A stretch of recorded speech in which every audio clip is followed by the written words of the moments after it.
So all right guys, welcome back to our new video. So ये video काफ़ी ज़्यादा important है और इस वीडियो के बाद आपको कोई डाउट नहीं रहेगा कि क्यों हम लोग स्ट्रक्चर में जो हम लोग साइज निकाल रहे थे कि कितना मेमोरी ले रहा होगा हमारा, वो जो मैंने स्ट्रक्चर क्रिएट किया था वो क्यों डिफरेंट आ रहा था। जो पिछले वीडियो से आपका डाउट रह गया होगा वो सारा डाउट इस वीडियो में क्लियर कर दूंगा मैं विथ क्लियर एक्सप्लेनेशन। ओके, सब कुछ एक्सप्लेन करूंगा। सो प्लीज़ वीडियो को अंत तक जरूर देखना और चैनल पर नए हो तो जरूर सब्सक्राइब कर देना, क्योंकि यहाँ पे तुमको काफ़ी अच्छे अच्छे कंटेंट देखने को मिल जाएंगे C++ से। ओके, सो स्टार्ट करते हैं। सो जैसा कि मैंने पहले बनाया हुआ है, यहाँ पे स्ट्रक्चर पहले से बना लिया है। एक स्ट्रक्चर मैंने बनाया ए, जिसमें मैंने डाटा टाइप का लिया एक कैरेक्टर और एक इंट। सो हम लोग जो हमारा नॉलेज है उसके अनुसार फाइंड करते हैं कि ये मेमोरी कितना, स्पेस कितना ले रहा होगा। ओके, सो जैसा कि मैंने आपको बताया कि जो कैरेक्टर होता है वो कितना मेमोरी लेता है, 1 बाइट लेता है, ठीक है। और जो हमारा इंट होता है वो कितना लेता है, ये 4 बाइट लेता है, ठीक है। ये तो आपको मैंने पिछले वीडियो में बता दिया था। और डबल 8 बाइट लेता है और फ्लोट हमारा 4 बाइट लेता है। ओके, ये सारा कुछ क्लियर है। ऑलराइट, सो जैसे अगर हम लोग लेमैन अप्रोच से अगर फाइंड करें तो ये कितना लेगा, 1 बाइट लेगा, ठीक है। ये 1 बाइट लेगा। ये कितना लेगा, 1 बाइट लेगा। ये कितना लेगा, 4 बाइट लेगा।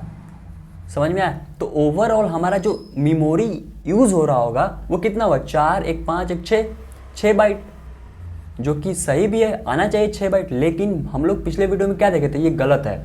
इसका आंसर पता है कितना आ रहा था? इसका आंसर आता है 8 बाइट। इसका आंसर क्या है, 8 बाइट है। तो ऐसा चेंज क्यों आ रहा है, क्यों हमको गलत आंसर आ रहा है? समझ में आ रहा है? हम लोग को 6 मिलना चाहिए आंसर, लेकिन 6 बाइट नहीं आ रहा है, 8 बाइट आ रहा है। तो यहीं पे कॉन्सेप्ट आता है पैडिंग। पैडिंग क्या होता है स्ट्रक्चर में, समझ में आ रहा है? सब कुछ मैं एक्सप्लेन करूंगा, सो पेशेंस रखिएगा और काफ़ी अच्छे से एकदम लेमैन अप्रोच में समझाऊंगा। सो स्टार्ट करते हैं पैडिंग कॉन्सेप्ट। सो जैसा कि आपको पता है कि जो मेमोरी हम लोग अभी देख रहे हैं, किस में देख रहे हैं, बाइट में देख रहे हैं। तो आपको लगता होगा कि जो हमारा CPU है, जो हमारा प्रोसेसर है, वो कैसे रीड कर रहा होगा मेमोरी को, 1 बाइट ऐसे रीड कर रहा होगा, बाइट में रीड कर रहा होगा। लेकिन नहीं, गलत है। जो हमारा CPU है, जो हमारा प्रोसेसर है, वो byte 1 at a time byte में मेमोरी को रीड नहीं करता है, वो रीड करता है मेमोरी को वर्ड में। तो ये वर्ड का कॉन्सेप्ट कहाँ से आ गया, वर्ड क्या होता है? सो मैं आपको बताता हूँ कि वर्ड का कॉन्सेप्ट क्या है। अगर हमारा प्रोसेसर 32 बिट का है, समझ में आया? तो 32 बिट का है तो 1 वर्ड इज इक्वल टू कितना होता है, 1 वर्ड इज इक्वल टू होता है 4 बाइट। मतलब कि हमारा processor 1 at a time 1 byte read नहीं करेगा, 1 वर्ड रीड करेगा। अगर वो 32 बिट प्रोसेसर हुआ तो वो 4 बाइट रीड करेगा। एक बार में 4 बाइट मेमोरी रीड करेगा प्रोसेसर। समझ में आया इतना? Okay, cool. अब देखते हैं कि अगर हमारा प्रोसेसर 64 बिट का है, 64 बिट का, तो उसमें 1 वर्ड अगर रीड कर रहा होगा तो 1 वर्ड में कितना बाइट आएगा, 8 बाइट आएगा। समझ में आ रहा है? 8 बाइट मतलब एक बार में वो 8 बाइट रीड कर रहा होगा। ओके, सो इतना तो क्लियर हो गया आपको। आई होप आपको इतना चीज समझ में आ गया होगा। सो देखते हैं यहाँ पर, जैसा कि हमारा अगर हम मेमोरी एलोकेशन बनाए, जैसा कि पता है कि स्ट्रक्चर में जो मेमोरी एलोकेट होता है वो कंटिजियस होता है। तो अगर इसका मेमोरी डायग्राम बनाते हैं तो कुछ ऐसा बनना चाहिए। जैसे जैसे हमको पता है बस वही करेंगे, ठीक है। और इस कॉन्सेप्ट को हम लोग यूज करेंगे, ठीक है। ओके, सो यहाँ बनाते हैं, ठीक है। मैं एक बना दिया ब्लॉक ऑफ मेमोरी, कुछ ऐसे बना दिया, ठीक है। और बना लेते हैं इसमें, ठीक है। सो जैसा कि ये क्या है, 1 बाइट का है, ये भी 1 बाइट का है, सारा 1 बाइट का है। सो जो हमारा ए है, ए वो 1 बाइट में यहाँ आ जाएगा। ओके, कोई प्रॉब्लम नहीं है। जो बी है वो भी क्या होगा, 1 बाइट में आ जाएगा, ठीक है। अब सी को हमको मेमोरी देने के लिए कितने बाइट की जरूरत है, 4 बाइट की जरूरत है। तो हम लोग कितना देंगे इसको बाइट, 4 बाइट, मतलब 1 2 3 4। समझ में आया? मतलब हमको इतना मेमोरी लग रहा था। हम लोग जैसे फाइंड किए थे कितना, 6 बाइट टोटल आ रहा है ना, ये टोटल कितना है, 6 बाइट है। समझ में आया? ओके, मतलब कि ये सी ले रहा होगा, यहाँ से लेकर यहाँ तक सी अपना मेमोरी ले रहा होगा, और ये ए भी 1 बाइट में आ जा रहे होंगे। तो हमारा इससे आंसर कितना आ रहा था, 6 बाइट लग रहा था। ओके, अब देखते हैं कॉन्सेप्ट। हमको ये बात आपको पता होना चाहिए कि जो भी सीपीयू होता है, साइकिल वो चाहता है कि कम से कम साइकिल वो कंप्लीट करे। किसी भी डाटा टाइप को मेमोरी देने के लिए कम से कम साइकिल लगे। समझ में आ रहा है? और एक वर्ड जो होता है वो एक साइकिल के बराबर होता है। समझ में आ रहा है? एक वर्ड एक साइकिल के बराबर होता है। ठीक है, सो यहाँ पर हम लोग क्या देख रहे हैं कि अगर हम लोग एक और मैं फ्रेश डायग्राम बनाता हूँ जिससे आपको अच्छे समझ में आए। ठीक है, हम लोग यहाँ पे ए बी और 4 बाइट में सी को एक्सेस कर रहे हैं। तो हमको पता है कि हमारा जो प्रोसेसर है वो 1 वर्ड एक्सेस करेगा 4 बाइट 1 एट ए टाइम। तो मैं यहाँ पे कलर चेंज करता हूँ और यहाँ पे लाइन खींचता हूँ। ठीक है, तो जो CPU होगा हमारा, वो प्रोसेसर, वो एक बार में कितना बाइट ले रहा होगा? 4 बाइट ले रहा होगा, मतलब 1 वर्ड ले रहा होगा। ये टोटल ये पूरा ले रहा होगा। समझ में आया? जिसमें हमारा ए आ जा रहा है, बी आ जा रहा है और सी का केवल 2 ही बाइट आ रहा है। समझ में आ रहा है? मतलब कि आधा आ रहा है। ठीक है, तो यहाँ पे कितना साइकिल लगा? 1 साइकिल लगा। कोई डाउट है? नो डाउट, क्लियर है सब कुछ? ओके। अब बाकी मेमोरी को रीड करने के लिए यहाँ पर हमारा 2 बाइट बचा हुआ है सी का, तो यहाँ पे ले रहा होगा 4 बाइट का स्पेस लेगा, तभी तो एक वर्ड कंप्लीट होगा और तभी एक और साइकिल कंप्लीट होगा। समझ में आ रहा है? तो टोटल हम लोग कितना साइकिल कंप्लीट कर रहे हैं? 2 साइकिल। समझ में आ रहा है? 2 साइकिल कंप्लीट कर रहे हैं। और आप लोग याद रखिएगा, किसी भी डाटा टाइप को हमारा जो प्रोसेसर है वो कम से कम साइकिल में कंप्लीट करना चाहता है। ठीक है, ओके। सो आप यहाँ पे देखिए कि यहाँ पर हम लोग कितना साइकिल लिए हैं? 1 साइकिल लिए। यहाँ पे कितना साइकिल लिए? 1 साइकिल लिए हैं। ओके, कोई प्रॉब्लम नहीं है। हमारा ए और बी एक ही साइकिल में कंप्लीट हो जा रहा है।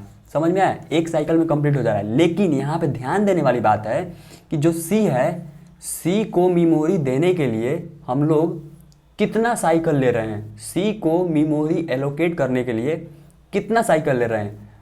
1 साइकिल इसमें जा रहा है 2 बाइट का और 1 साइकिल इसमें जा रहा है, तो कितना साइकिल लग रहा है? 2 साइकिल लग रहा है, जो कि यहाँ पर 1 साइकिल का वेस्ट हो रहा है। मैंने क्या बताया? किसी भी डाटा टाइप को हम लोग कम से कम साइकिल में उसको मेमोरी दे रहे होंगे। समझ में आया? तो यहाँ पर सी को कितने हम लोग साइकिल दे रहे हैं? 2 साइकिल दे रहे हैं ना।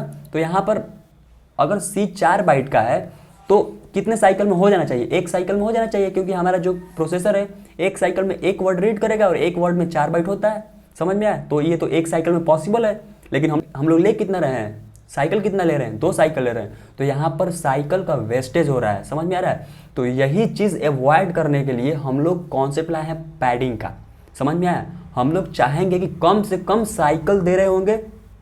ओवरऑल साइकिल एक्स्ट्रा लगे कोई प्रॉब्लम नहीं है, लेकिन हम लोग किसी भी डाटा टाइप को कम से कम साइकिल दे रहे होंगे। समझ में आ रहा है? मतलब हमारा CPU कम से कम साइकिल में उसको रीड कर रहा होगा, उसके मेमोरी को। ओके, कॉन्सेप्ट क्लियर है? तो मैं क्या करूँगा कि मैं यहाँ पर एक मेमोरी ब्लॉक डायग्राम बनाऊंगा। ठीक है, तो आपको पता है कि ए 1 बाइट में आ जाएगा, बी भी 1 बाइट में आ जाएगा। अब यहाँ पर 4 बाइट एक बार में हमारा प्रोसेसर रीड करेगा और यहाँ पे क्या होगा? खाली हो जाएगा। ठीक है, हम लोग यहाँ पे सी को नहीं डालेंगे। हम लोग सी कहाँ से स्टार्ट करेंगे? यहाँ से स्टार्ट करेंगे। ठीक है, यहाँ से स्टार्ट करेंगे सी को, मतलब कि सी जो है यहाँ पर स्टार्ट होगा, यहाँ से रीड करना स्टार्ट करेगा हमारा प्रोसेसर, जो कि 1 साइकिल में कंप्लीट हो जा रहा है। समझ में आया? 1 साइकिल में 4 बाइट रीड कर लेगा हमारा प्रोसेसर। ठीक है, और यहाँ भी 1 साइकिल में 4 बाइट रीड कर लेगा। समझ में आ रहा है? और इस 4 बाइट में हमारा कैरेक्टर ए भी आ जाएगा, बी भी आ जाएगा और 2 हमारा एम्प्टी हो जाएगा। समझ में आया? तो हमारा यहाँ पे टोटल मेमोरी कितना लग रहा है? 8 बाइट लग रहा है। समझ में आया? 8 बाइट। ऑल्दो हमारा यहाँ पे मेमोरी का वेस्टेज हो रहा है, लेकिन हम लोग क्या कर रहे हैं? हम लोग साइकिल एक बचा ले रहे हैं। समझ में आ रहा है? हमारा वेस्टेज अब साइकिल नहीं हो रहा है। समझ में? यहाँ भी हमारा 2 साइकिल लग रहा है, नो डाउट 2 साइकिल लग रहा है, और यहाँ पर भी हमारा 2 साइकिल लग रहा था। ठीक है, लेकिन यहाँ पर एक ही डाटा टाइप को 2 साइकिल में हम कंप्लीट कर रहे थे, जो कि उसी डाटा टाइप को हम लोग 1 साइकिल में कंप्लीट कर सकते हैं। समझ में आ रहा है कॉन्सेप्ट क्या है? इस वजह से हम लोग 8 बाइट में, इस वजह से जो हमारा स्ट्रक्चर का मेमोरी था वो कितना हो जा रहा था? 8 बाइट हो जा रहा था। कुछ कॉन्सेप्ट क्लियर हो गया? अब एक और एग्जांपल लेते हैं जिससे आपको और क्लैरिटी आ जाएगा। यहाँ पे एक स्ट्रक्चर मैं बनाता हूँ, लेट से बी। ठीक है, और यहाँ पे मैं बनाता हूँ इंट ए कैर बी, और यहाँ पे लेट से कैर सी। ठीक है, यहाँ पे सेमीकोलन लगाते हैं। ठीक है, अब यहाँ पे मैंने क्या कर दिया? ऑर्डरिंग डिफरेंट कर दिया। तो ये कितना लेगा, 4 बाइट लेगा, ये कितना लेगा, 1 बाइट, ये कितना लेगा, 1 बाइट, तो टोटल कितना होना चाहिए, 6 बाइट होना चाहिए। लेकिन इसका आंसर 6 बाइट नहीं है, इसका आंसर भी क्या है, 8 बाइट है। कैसे देखते हैं। सो जैसे मैं यहाँ पे मेमोरी ब्लॉक बनाऊंगा, ठीक है, ठीक है, तो ए के लिए कितना बाइट चाहिए, 4 बाइट चाहिए, और हमारा प्रोसेसर भी 4 बाइट ही रीड करता है एक वर्ड में। तो क्या करेंगे, यहाँ पे 4 बाइट हो जाएगा किसके लिए, ए के लिए, मतलब यहाँ पे ए हो जाएगा, इतना तो रीड कर लेगा हमारा प्रोसेसर। अब यहाँ पर क्या है, कैरेक्टर है, कैर बी कैर सी, तो कैर बी यहाँ पे बी आ जाएगा और यहाँ पे सी आ जाएगा, एक एक बाइट लेगा। लेकिन आप कहोगे कि यहाँ पे तो एक ही बाइट लिया है और सी भी 1 बाइट लिया है, तो 4 ये 2 ये 6 आना चाहिए, लेकिन गलत है। गलत क्यों है, यहाँ पर तो एक बार में प्रोसेसर हमारा रीड कर लिया 4 बाइट, लेकिन आपको पता है ना कि हमारा जो प्रोसेसर है बाइट वाइज रीड नहीं करता है, तो वो वर्ड वाइज रीड करता है, वर्ड वाइज, समझ में आया। तो एक वर्ड में कितना वो मेमोरी ले रहा होगा, 4 बाइट ले रहा होगा, तो 4 बाइट पूरा रीड करेगा, समझ में आया, पूरा रीड, मतलब टोटल कितना हमारा मेमोरी लेगा, 8 बाइट लग रहा होगा, समझ में आया। अगर हम यहाँ पर 2 और कैरेक्टर यहाँ पे डिफाइन कर दें, लेट से यहाँ पे कैर डी कर दे और यहाँ पे कैर ई कर दे, तो इसका भी टोटल मेमोरी कितना होगा, 8 बाइट ही होगा। क्यों, क्योंकि यहाँ पे हमारा आ जाएगा डी, यहाँ पे आ जाएगा ई, इन चारों को भी एक ही वर्ड में वो रीड कर देगा प्रोसेसर, समझ में आया। और टोटल कितना साइकिल लगा, 2 साइकिल लगा। कुछ क्लियर हो रहा है, कॉन्सेप्ट क्या है, पैडिंग का। एक और एग्जाम्पल लेते हैं जिससे और आपको क्लैरिटी आ जाएगा। सो लेट्स सी, मैं एक स्ट्रक्चर बनाता हूँ सी, ठीक है, और इसमें मैं रखता हूं एक इंट num1, ठीक है, वेरिएबल है, और यहां पे मैं कैरेक्टर रखता हूं char1, ठीक है, और यहां पे मैं रखता हूं एक इंट num2, ठीक है, ओके, समझ में आया इतना। अब आपके अनुसार या मेरे अनुसार जो लेमैन अप्रोच है, जो काउंटिंग हम लोग करते हैं, कितना होना चाहिए इसका, 4 बाइट, इसका कितना होना चाहिए, 1 बाइट, इसका कितना है 4 बाइट, तो ये कितना होगा, 4 4 8 1 9, टोटल 9 बाइट लगना चाहिए। लेकिन ये गलत है। गलत क्यों है, देखते हैं अभी। गलत इसलिए है क्योंकि जो हमारा प्रोसेसर है इस तरीके से बाइट वाइज मेमोरी रीड नहीं करता है। वो मेमोरी कैसे रीड करता है, वर्ड वाइज रीड करता है, समझ में आया। तो वर्ड वाइज रीड करता है, तो हम लोग बनाते हैं मेमोरी ब्लॉक। आप लोग ऐसे बनाइए, कोई दिक्कत नहीं होगा आपको कभी भी, ठीक है।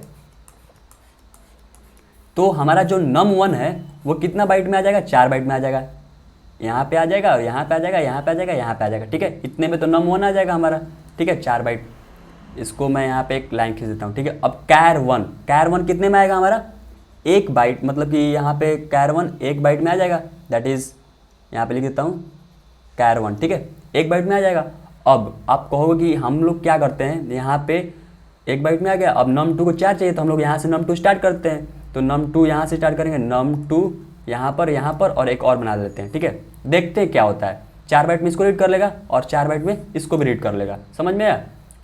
सॉरी, 4 बाइट में 1 2 3 4 और एक और यहाँ पे लगेगा एक्स्ट्रा ना, एक्स्ट्रा यहाँ पे लगेगा।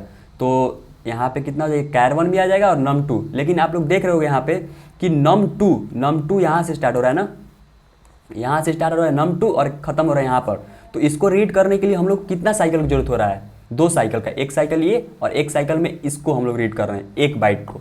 तो ये गलत है ना, किसी भी डाटा टाइप को हम लोग एक ही साइकिल में रीड करना चाहेंगे, समझ में आया, कम से कम साइकिल में, ओके। सो यहाँ पर वेस्टेज ऑफ साइकिल हो रहा है, इसलिए इसको हम लोग अवॉइड करेंगे। ये तरीका नहीं होगा हम लोग मेमोरी एलोकेट करने का। तरीका क्या होगा, सही तरीका ये होगा, ठीक है, जो अभी मैं बता रहा हूँ।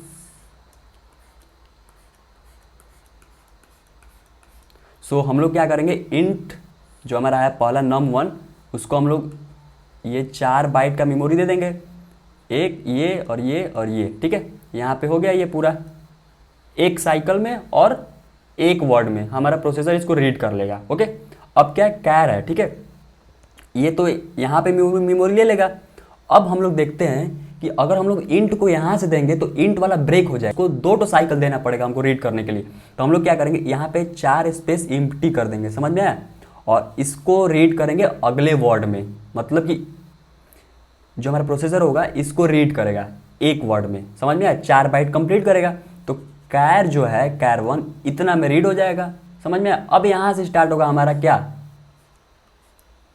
जो हमारा num2 है, मतलब कि num2 यहाँ से स्टार्ट होगा ये 4 बाइट में। तो इसमें कितना साइकिल लगेगा, एक ही साइकिल लगेगा। ओवरऑल 3 साइकिल लग रहा है, लेकिन किसी एक डाटा टाइप को हम लोग एक ही साइकिल में कंप्लीट कर पा रहे हैं ना, कम से कम साइकिल में। तो ये कॉन्सेप्ट होता है पैडिंग का। तो हम लोग टोटल मेमोरी कितना ले रहे हैं, टोटल मेमोरी हम लोग ले रहे हैं 4 + 4 + 4, टोटल कितना हो गया हमारा 12 बाइट। समझ में आया, 12 बाइट। अब यहाँ पर क्या हो रहा है, पैडिंग का कॉन्सेप्ट जब आ रहा है तो हम लोग क्या कर रहे हैं, हम लोग तो साइकिल रिड्यूस कर पा रहे हैं, हम लोग क्या कर पा रहे हैं, लेकिन हम लोग अनएक्सपेक्टेड हम लोग मेमोरी को वेस्ट कर रहे हैं। मतलब यहाँ पर हमारा कितना में काम हो जाना चाहिए था, 9 बाइट में काम हो जाना चाहिए था, लेकिन हम लोग कितना ले रहे हैं, 12 बाइट ले रहे हैं। तो मेमोरी का वेस्ट हुआ।